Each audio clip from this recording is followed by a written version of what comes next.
하나님의 거룩한 말씀 창세기 3장 7절에서 7절까지 다 함께 있습니다. 세월이 지난 후에 가인은 땅의 소산으로 제물을 삼아 여호와께 드렸고 아벨은 자기도 양의 첫 새끼와 그 기름으로 드렸더니 여호와께서 아벨과 그의 제물은 받으셨으나 가인과 그의 제물은 받지 아니하신지라. 가인이 몹시 분하여 안색이 변하니 여호와께서 가인에게 이르시되 내가 분하여 함은 어찌 됨이며 안색이 변함은 어찌 됨이냐. 내가 선을 행하면 어찌 낯을 들지 못하겠느냐. 선을 행하지 아니하면 죄가 문에 엎드려 있느니라. 죄가 너를 원하나 너는 죄를 다스릴지니라. 아멘. 오늘도 새벽 깨우신 사랑하는 여러분, 하나님은 우리의 마음을 아시고 그 마음에 따뜻한 숨결을 불어 넣어 주십니다. 오늘 예배 가운데 위로가 있고 용기가 있고 다시 걸어갈 힘이 있기를 축복합니다.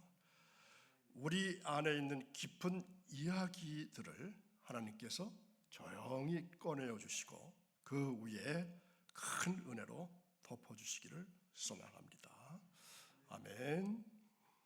어제 우리는 아벨의 믿음이 담긴 제사를 묵상하면서 예배의 본질을 확인했습니다. 아벨의 제사는 단순한 제물이 아니라 하나님을 향한 온전한 신뢰의 고백이었습니다. 오늘 우리는 그 제단 뒤에 숨겨진 또 다른 자아, 가인의 뒤틀린 마음을 직면하고자 합니다. 가인과 아벨은 성경 속에만 있는 먼 인물이 아닙니다. 지금 우리 심령 안에서, 우리 마음 안에서 날마다 충돌하는 두 가지 영적인 실체라고 할 수 있습니다.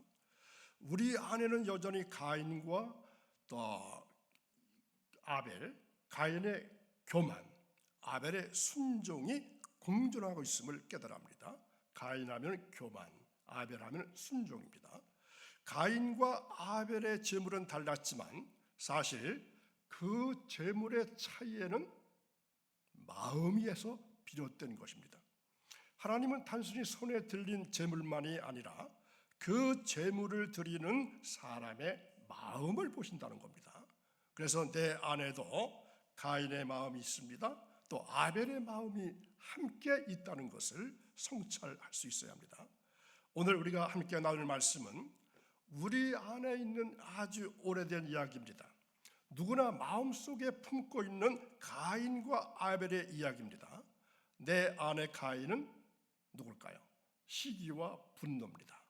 자기 중심적인 마음을 드러낸다면 내 안에 아벨은 무엇일까요? 믿음과 겸손, 그리고 하나님을 향한 진실한 마음을 드러냅니다. 오늘 말씀은 단순히 두 형제의 이야기가 아닙니다. 내 안에 두 마음을 직면하는 자리입니다. 하나님 앞에서 어떤 마음으로 서 있는가, 그것이 우리의 예배와 우리의 삶을 결정합니다. 여러분의 삶이 하나님이 기뻐하시는 산 제물이 되어서 죄를 다스리는 권세와 하늘의 평강을 누리시기를 간절히 축원합니다. 가인과 아벨은 같은 부부에서 태어난 형제였지만 하나님 앞에 드린 제사는 전혀 다른 결과를 가져왔습니다. 아벨의 제물은 하나님께서 받으셨고 가인의 제물은 받지 않으셨습니다.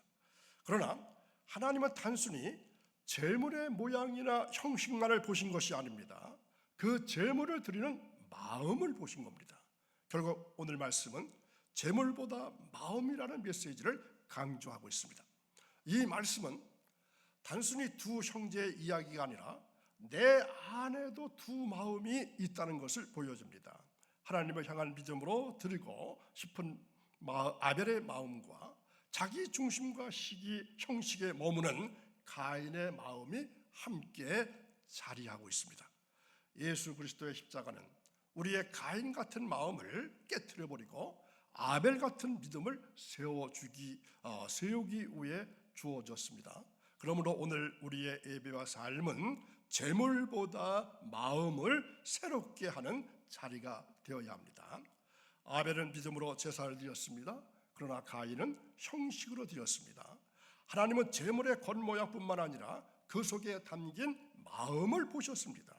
아벨의 제물은 하나님께서 기쁘게 받으셨지만 가인의 제물은 외면당했습니다. 결국 제사의 차이는 어디에 있습니까? 예배의 차이는 어디에 있습니까? 손에 들린 제물이 아닙니다. 그 마음의 태도에서 비롯되는 것입니다. 가인의 분노는 우리 내면의 죄성이 하나님의 거절 앞에서 드러날 때 나타나는 영적인 위기입니다.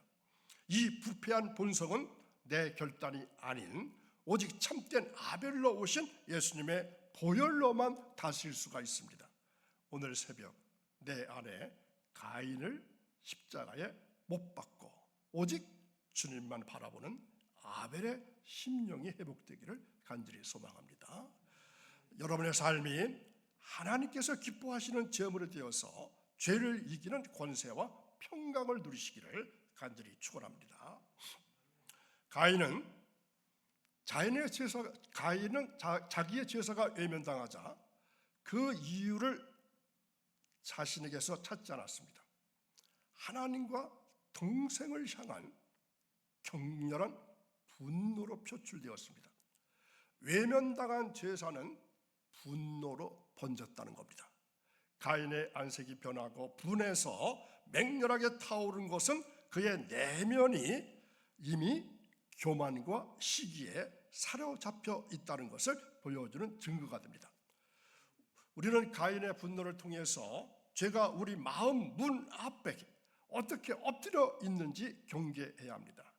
우리 안에도 가인처럼 내 뜻대로 되지 않을 때 솟구치는 미움과 서운함이 있을 수 있습니다. 즉 영적 분노가 자리 잡고 있을 수가 있습니다.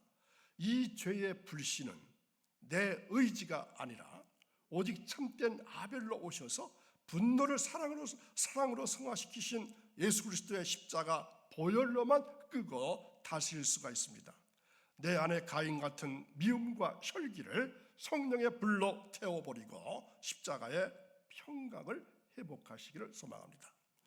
여러분이 죄를 다스리는 권세를 얻어서 삶의 자리에서 화평의 도구로 쓰임받기를 간절히 축원합니다. 하나님께서는 분노에 사로잡힌 가인을 향해서 어떻게 말씀하셨습니까? 죄가 문 앞에 엎드려 있다. 너의 죄가 문 앞에 엎드려 있다. 무섭게 경고하셨습니다. 우리가 선을 행하지 아니하고 미움과 시기에 마음을 내어줄 때 죄는 마치 굶주린 맹수처럼 우리 영혼을 삼키기 위해서 문 밖에서 기회를 엿보고 있다는 겁니다. 너는 죄를 다스릴지라. 그래서 이렇게 하나님께서 준엄한 명령을 하셨습니다. 그런데 이 너는 죄를 다스릴지라 이 말씀은, 이 명령은 가인뿐만이 아닙니다. 오늘 감정의 소용돌이 속에서 영적 중심을 잃어버리기 쉬운 우리 모두에게 주시는 하나님의 긴박한 사인입니다. 하나님의 긴박한 경고입니다. 죄의 소원은 강렬합니다. 우리의 힘 가지고는 결코 다스릴 수 없습니다. 그러나 우리에게는 죄의 머리를 밟아버리신 예수 그리스도의 권세가 절실히 필요한 것입니다. 내 안에 가인 같은 분노가 문을 열어달라고 아우성칠 때 내 결단이 아닌 오직 십자가의 보혈과 성령의 검으로 죄의 유혹을 끌어내시기 바랍니다. 죄를 다스리는 주님의 음성에 순종해서 사탄의 견고한 진을 무너뜨리는 영적인 승리자가 되시기를 소망합니다. 여러분의 마음 문을 주님께서 지켜주셔서 어떤 유혹에도 흔들리지 않는 하늘의 평안을 누리시기를 간절히 원합니다. 하나님께서는 죄의 소원이 우리에게 있음을 경고하시면서 죄가 단순히 외부에만 있는 것이 아니라 우리 마음 중심에 자리 잡고 있음을 분명히 말씀하십니다. 죄는 기회를 노리고 마음의 틈을 파고듭니다. 죄는 기회를 노리고 마음의 틈, 조그만 틈을 파고듭니다. 우리가 영적으로 방심하거나 말씀에서 떠나 있을 때 내 안에 가인 같은 부패한 본성은 굶주린 맹수처럼 우리 영혼을 삼키기 위해서 문 밖에서 끊임없이 기회를 엿보고 있다는 것을 명심하셔야 합니다. 오늘 우리도 죄의 기다림 속에 서 있습니다. 어떤 걸까요? 인정받지 못할 때, 비교 속에서 흔들릴 때 죄는 언제든지 내 안으로 들어오려고 합니다. 그러나 예수 그리스도의 십자가는 죄를 다스릴 힘을 주셨습니다. 성령께서 우리의 마음을 붙들어서 분노 대신 평안을, 시기 대신 사랑을 주십니다. 죄의 기다림은 두려움뿐만이 아니라 복음 안에서 승리할 기회도 됩니다. 하나님은 우리를 죄의 기다림에서 건져내시고 믿음의 길로 인도하시기를 원하십니다. 하나님께서는 죄의 소원이 우리에게 있지만 반드시 그 죄를 다스려야 한다고 명령하셨습니다. 죄는 우리 마음의 틈을 노리고 끊임없이 침투하려고 노력하지만 우리는 그것을 방관하거나 용납해서는 안 됩니다. 죄는 다스려야 할 대상이지 받아들일 친구가 아닙니다. 우리는 가인의 모습을 통해서 죄에 대한 책임을 타인에게 전가하지 말고 내 안에 부패한 본성을 단호하게 다스려야 할 영적 책임이 우리 모두에게 있음을 뼈저리게 깨달아야 합니다. 우리도 죄를 다스릴 책임을 가지고 있습니다. 그런데 인간의 힘으로는 죄를 이길 수 없습니다. 예수 그리스도의 십자가가 바로 죄를 다스릴 능력이고 성령께서 우리 안에 역사하셔야 죄를 다스릴 수가 있습니다. 죄를 친구처럼 받아들이지 말고 믿음으로 다스릴 때 하나님은 우리를 자유케 하십니다. 이것이 바로 복음의 능력입니다. 오늘 우리에게 주시는 축복이기도 합니다. 우리가 하나님께 혹은 이웃에게 외면당하거나 아니면 거절감을 느낄 때가 바로 내 안에 가인이 깨어나는 순간입니다. 분노와 시기, 미움, 이것은 가인의 요소입니다. 가인의 마음입니다. 그런데 이 분노와 시기, 미움은 외부에서 오는 것이 아닙니다. 내 안에 잠재해 있던 가인의 부패한 본성이 고개를 들 때 내 마음에 시기가 생기고 분노가 생기고 미움이 생기게 됩니다. 외면받을 때 내 안에 가인이 깨어나는 겁니다. 우리는 평온해 보이는 우리의 내면 이면에 언제든지 폭발할 수 있는 가인의 어둠이 도사리고 있음을 정직하게 인정해야 합니다. 우리 안에도 인정받지 못할 때 깨어나는 가인의 마음이 있습니다. 그러나 예수 그리스도의 십자가는 그 마음을 다스리고 아벨 같은 믿음을 세우기 위해서 주어졌습니다. 성령께서 우리의 마음을 붙들어서 분노 대신 평안을, 시기 대신 사랑을 주십니다. 하나님은 내 안에 가인을 이기게 하시고 아벨 같은 믿음을 세워주시기를 원하십니다. 오늘도 그 은혜 안에서 우리는 죄를 다스리고 축복의 길을 걸어가게 됩니다. 여러분의 심령을 주님께서 사랑으로 가득 채워주셔서 어떤 거절감 앞에서도 흔들리지 않는 하늘의 평안을 누리시기를 간절히 원합니다. 우리 안에는 가인만 있는 것이 아닙니다. 하나님의 은혜를 갈망하고 온전한 믿음으로 나아가는 아벨의 심령 또한 존재합니다. 가인이 내 의지와 감정에 매몰된 자라 할 것 같으면 아벨은 오직 하나님의 약속을 신뢰하고 최고의 가치를 주님께 드리는 거듭난 자입니다. 조금 어려운 말이긴 합니다. 거듭난 자, 이것이 아벨의 마음입니다. 믿음으로 드릴 때 내 안에 아벨이 살아납니다. 시기와 분노가 나타날 때는 가인이 살아나는 것이지만 믿음으로 드리고 믿음 생활을 잘 해나갈 때 내 안에 아벨이 살아나는 것입니다. 우리가 환경이나 감정에 휘둘리지 말고 주님을 온전하게 바라볼 때 비로소 내면의 어둠은 물러갈 것이고 아벨과 같은 순전한 예배의 기쁨이 회복되는 것입니다. 그런데 내 안에 아벨이 다시 일어설 수 있는 이유가 있습니다. 무엇일까요? 죽임당한 아벨보다 더 나은 피를 흘리신 예수 그리스도께서 우리 안에 계시기 때문에 아벨이 다시 살아날 수 있습니다. 주님의 보혈은 가인 같은 우리의 죄성을 씻어내고 우리를 하나님이 기뻐하시는 거룩한 아벨의 세대로 다시 세워주셨음을 믿으시기 바랍니다. 오늘 이 새벽, 목요일 이 새벽에 내 안의 모든 인간적인 생각을 내려놓고 오직 주님만 높여드리는 믿음의 고백이 충만하시길 소망합니다. 여러분의 심령이 하늘의 신령한 복으로 채워져서 온전한 예배의 승리를 맛보시기를 간절히 축원합니다. 가인과 아벨은 같은 상황 속에서도 다른 선택을 합니다. 아벨은 믿음으로 하나님께 나아갔습니다. 가인은 분노와 시기로 죄의 길을 택했습니다. 결국 하나님 앞에서의 삶은 재물이 문제가 아닙니다. 어떤 마음과 태도로 선택하느냐에 달려 있습니다. 오늘도 우리는 가인과 아벨 사이에 서 있습니다.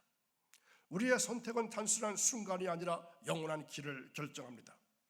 예수 그리스도의 십자가는 우리를 아벨의 길로 인도하시고 성령께서 우리의 마음을 붙들어 믿음의 선택을 하게 하십니다. 하나님은 믿음으로 선택하는 자를 기뻐하십니다.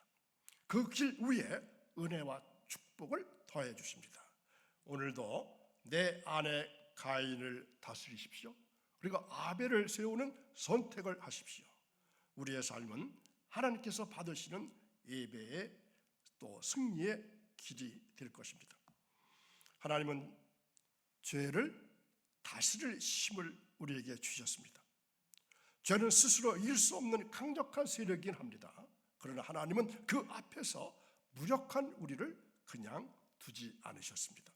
가인에게 경고하셨던 그 말씀은 오늘 우리에게도 똑같이 주어지는 것입니다. 죄는 다스려야 할 대상이지 또 하나님은 그 은혜로 우리를 붙들어 주십니다. 예수 그리스도의 십자가는 죄를 다스릴 능력입니다. 성령께서 우리 안에 역사하셔서 죄를 이길 힘을 주십니다. 내 안에 가인 같은 마음은 십자가 앞에서 꺾이고 아벨 같은 믿음은 은혜 안에서 살아납니다. 하나님은 죄를 다스릴 힘을 주실 뿐만 아니라 그 길 위에 평강과 축복을 더하십니다. 오늘도 그 은혜 안에서 우리는 죄를 이기고 하나님께서 받으시는 삶을 살아가게 됩니다. 자, 오늘 말씀은 가인과 아벨의 이야기를 통해서 내 안의 두 마음을 살펴보게 했습니다. 하나님은 재물보다 마음을 보십니다. 죄를 다스릴 힘을 우리에게 또한 주셨습니다. 분노와 시기의 가인 같은 마음은 십자가 앞에서 꺾이고 믿음과 겸손의 아벨 같은 마음은 은혜 안에서 살아납니다. 그러므로 우리의 예배와 우리의 삶은 형식이 아니라 믿음으로 드려져야 합니다. 하나님은 그 마음을 받으시고 축복으로 응답하십니다. 오늘도 내 안에 아벨을 세우십시오. 죄를 다스리는 은혜 안에서 승리하는 삶을 살아가시기를 축원합니다. 오늘도 새벽을 깨우고 거룩한 전에 올라오셔서 생명의 말씀, 귀한 말씀 들으신 사랑하는 여러분, 오늘도 우리는 가인과 아벨 사이에 서 있습니다. 분노와 믿음 사이, 외면과 은혜 사이, 그 선택의 자리에서 하나님은 우리를 부르십니다. 죄가 문 앞에 엎드려 있다. 너는 죄를 다스릴지니라. 이 말씀은 정죄가 아니라 회복의 초대입니다. 하나님은 우리 안에 아벨을 깨우시고 믿음으로 드리는 예배를 기쁘게 받으십니다. 그러므로 이제 우리가 주신 말씀을 붙들고 선포해야 합니다. 오늘도 우리는 죄를 다스릴 수 있습니다. 오늘도 우리는 믿음으로 예배할 수 있습니다. 오늘도 우리는 하나님의 은혜 안에 서 있습니다. 주님의 이름으로 축복합니다. 내 안에 아벨이 살아나고 죄를 다스릴 힘이 주어지고 하나님의 기쁨이 드는 삶이 시작되기를 주님의 이름으로 간절히 축원합니다. 아멘. 자, 오늘 말씀 한 줄로 정리하면은 내 안에 가인을 물리쳐야 합니다. 그리고 아벨을 세워야 합니다. 우리 마음속에는 끊임없이 가인과 아벨의 마음이 서로 싸웁니다. 다음 시간에는 여호와 이레와 무덤의 기다림, 준비된 반전, 다음 주간에는 고난주간 특별 새벽 기도가 있기 때문에 저는 토요일과 주일 새벽에 뵙겠습니다. 그래서 고난주간 마지막 날은 여호와 이레와 이 무덤의 기다림, 그리고 부활주일 날은 여호와 이레와 부활에 관한 말씀을 준비했습니다. 다음 토요일에 뵙겠습니다. 기도하겠습니다. 거룩하신 하나님, 오늘도 말씀 앞에 섭니다. 가인과 아벨 사이에 서 있는 우리의 마음을 주님께 드립니다. 분노가 아닌 믿음으로, 형식이 아닌 진심으로 예배의 자리를 지킬 수 있게 도와주옵소서. 죄가 문 앞에 엎드려 있다 할지라도 그 죄를 다스릴 수 있는 은혜를 우리에게 주셨으니 그 은혜를 붙들고 오늘도 승리하게 하옵소서. 내 안에 아벨이 살아나게 하시고 하나님께서 기뻐하시는 예배자가 되기를 원합니다. 하나님, 오늘 이 자리에 선 모든 자녀들 위해 다스림의 은혜를 부어주시고 죄를 이길 힘을 덧입혀 주옵소서. 내 안에 아벨이 살아나게 하시고 믿음으로 드리는 예배가 하늘에 닿기를 원합니다. 예면당한 마음이 회복되게 하시고 흔들리는 감정이 말씀으로 견고하게 해주실 것을 믿사오며 예수님의 이름으로 감사하며 기도하옵나이다. 아멘.